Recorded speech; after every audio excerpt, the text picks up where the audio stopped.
Ce matin, un grand retour, le fichage des nouveau-nés. Et oui, alors figurez-vous qu'à partir de décembre, tous les enfants européens seront obligés d'avoir une puce RFID sous la peau.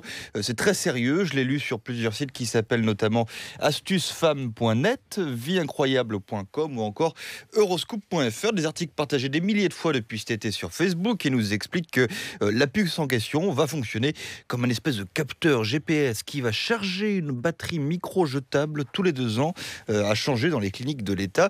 Alors je vous vois venir, vous allez me demander mais pourquoi donc on va pucer nos enfants ? Eh bien, les articles en question nous expliquent que les données recueillies seront transmises au téléphone portable et aux tablettes des parents et pédiatres, histoire d'avoir un aperçu sur la santé et l'état de l'enfant en temps réel. Et d'ailleurs, nous dit-on, cette technologie a déjà été approuvée par la US Food and Drug Administration. Sauf que, Antoine, cette histoire est complètement fausse. Oui, aucune obligation de puce. Donc à partir de décembre chez les nouveau-nés, c'est en fait une rumeur qu'on voit apparaître dans plusieurs pays européens depuis au moins 2012. Et chaque année, cette histoire revient. Au passage, les théoriciens du complot sont un peu paresseux parce qu'ils relaient toujours le même texte d'une année sur l'autre en ne changeant que la date d'entrée en vigueur de ce micro-puçage. Rumeur qui traîne également aux États-Unis depuis 2010, relayée à l'époque par des opposants à l'Obamacare, pour qui le gouvernement fédéral voulait ainsi profiter de cette loi pour ficher les Américains. Bref, une histoire qui surfe sur une crainte largement répandue depuis maintenant plusieurs décennies. On est sur Big Brother.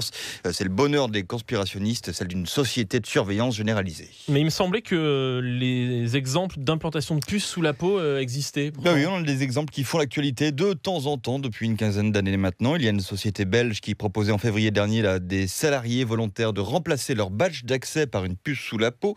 Il y avait aussi cette boîte de nuit à Barcelone qui proposait d'insérer une puce pour remplacer la carte de client VIP.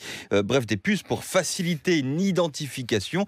On est quand même très loin de la masse d'informations que l'on communique, sciemment ou non, en utilisant son téléphone portable, voire en partageant publiquement ce genre de rumeurs sur son compte Facebook. Et tout cela sans puce sous la peau. Exactement. Faut le rappeler.